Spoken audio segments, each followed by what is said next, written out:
My name is Stephanie, and this channel is my booktube channel called This Reader's Life, and it's all about books and other blessings.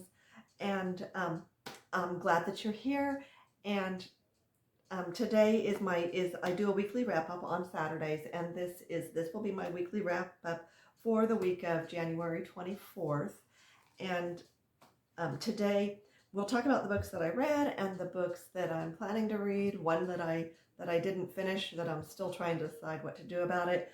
But we'll start with the first book. There were two short books that I read this week. One was Montana, 1948. So the first one that I'm going to talk about is Montana, 1948. It is a book that was written by Larry Watson. It was published around 1993. And the story, it takes place in Montana in 1948. It's kind of a coming of age story. It's a book about relationships for sure. It's very character driven, I would say. The characters in this story the story is about a small town, so the characters are the people in the small town. But the story focuses on the central characters are David, who is about 12 or 13 years old. His father, who is the sheriff in the town, his grandfather, who is the former sheriff in the town, who holds a great deal of influence in the town. He was, for many, many years, he traded places with the deputy sheriff, and he held the position of sheriff, sometimes in name only, but for many, many years. There's also his uncle, who is Uncle Frank, and that is his father's brother, and his father's brother is the physician in the town, and he's also very highly respected and looked up to because he was in World War II and is considered to have been a hero. David's father did not serve in World War II because of a injury at birth, so there was a reason why he could not serve, and he did not. And then there's David's mother, who she's kind of I think when I think of her as being liberty walking. She's very, what is right and what is wrong is very clear to her. She doesn't see a lot of gray area, and she sort of insists that they all toe a certain line, that she expects everyone to toe a certain line. She's not unkind. That's who she is in this story. I liked her. She's one of my favorite characters. Another character is Marie, and the story kind of centers on Marie early on because Marie becomes ill. Marie is a Native American woman who is employed by David's family to be a housekeeper, and she has looked after David when he was younger, so she's beloved in the family. And she becomes ill and has a horrible cough, a fever, a sickness. She has some kind of a sickness, and they call Uncle Frank, of course, to come and look at her. And Marie is adamant that she does not want a doctor to come look at her. She does not. She's very adamant, and that they shrug her off and have him come in, and he examines her and tells them that she probably has pneumonia. And from there, the story goes forward, and the relationships in the family continue, and there is some kind of a scandal. I'm not going to do details because this is worth reading, and I don't want to ruin any part of the story, but there's some kind of a scandal which is heightened when Marie actually dies. So she's found when they get back from work that day, and when David comes home from fishing, just a few days after she had seemed to be getting better, she has died. And there is a little bit of mystery that surrounds that. It's not a long mystery. What this story really turns into is a story about family and loyalty and justice, a lot of right and wrong. It's a story about relationships, his father's with his mother, with him, with his uncle. It's a very, very good story. It's very well written. It kind of has a vibe that makes you think of To Kill a Mockingbird because the father is keeping the law within that town and is fairly upright and steady and wants to make sure he does the right thing. He's also very loyal to his family and to his extended family, to his father, to his brother, and also to his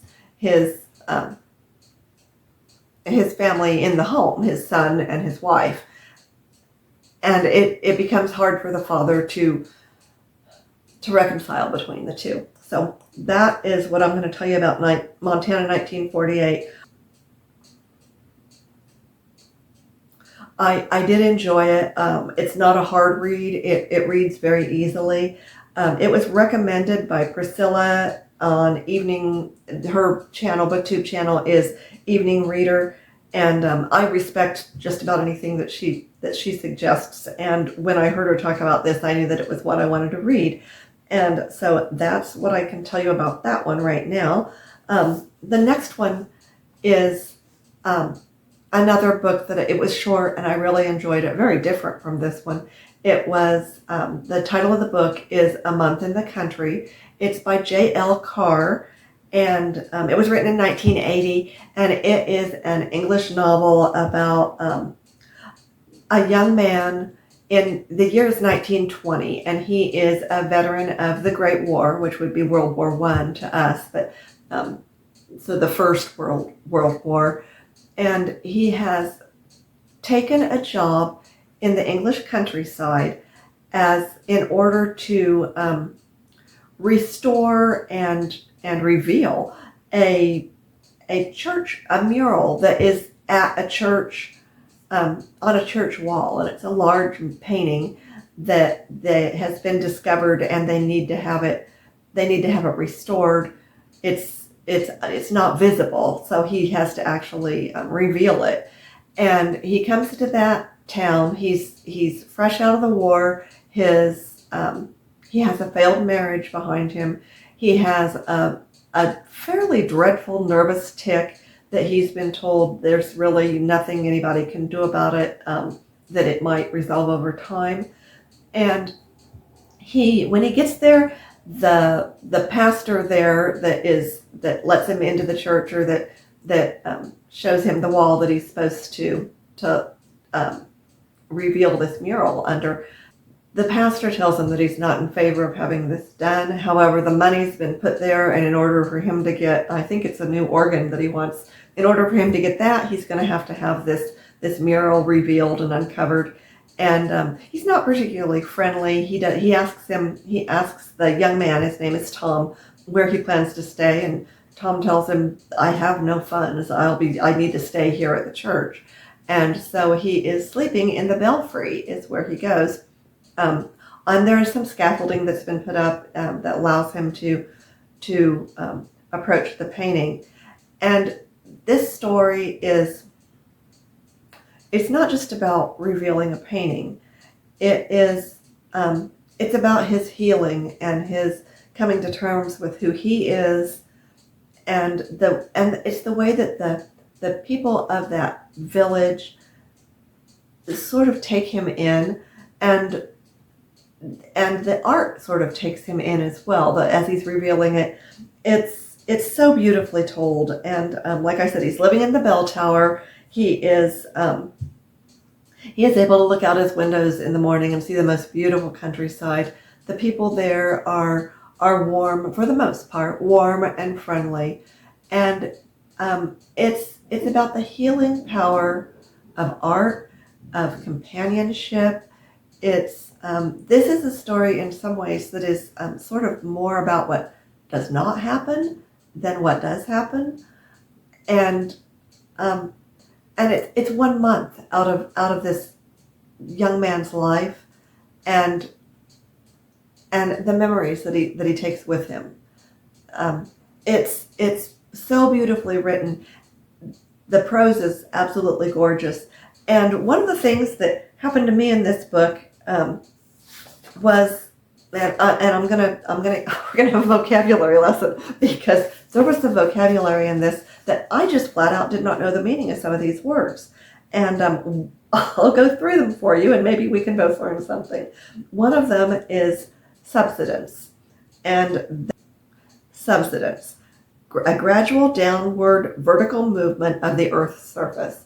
And this comes into play with another character who is attempting to find a grave. So that is his job for the summer, and he's living in a tent near the grounds where Tom, the restorer, the restoration artist, is staying. Another word that I didn't know, and this one I was so excited to find out what it meant, because I can picture it in my mind now. The word is strafes, and strafes, a sideways movement without turning, or, and this is where what it means really comes to me, to attack with automatic gunfire from a low flying aircraft. So I have that mental image, of someone who's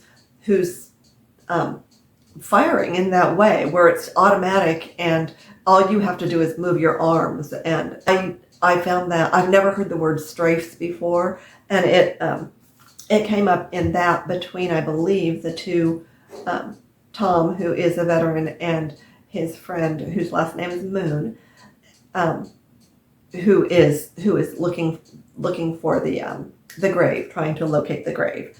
Another word was spinneys, spinneys, and that means a small wood with undergrowth, or a clump of trees and shrubs. So, and that word, because Tom walks around the countryside, he and he also surveys it from the bell tower, and I found that really lovely. So that was A Month in the Country, which I really enjoyed. I think it was worth reading. So much about nature and the healing power of nature and art, and of allowing yourself to be sort of encompassed by people who are truly friendly, and who truly are caring people. It was a good book, and I enjoyed it. So there's those two.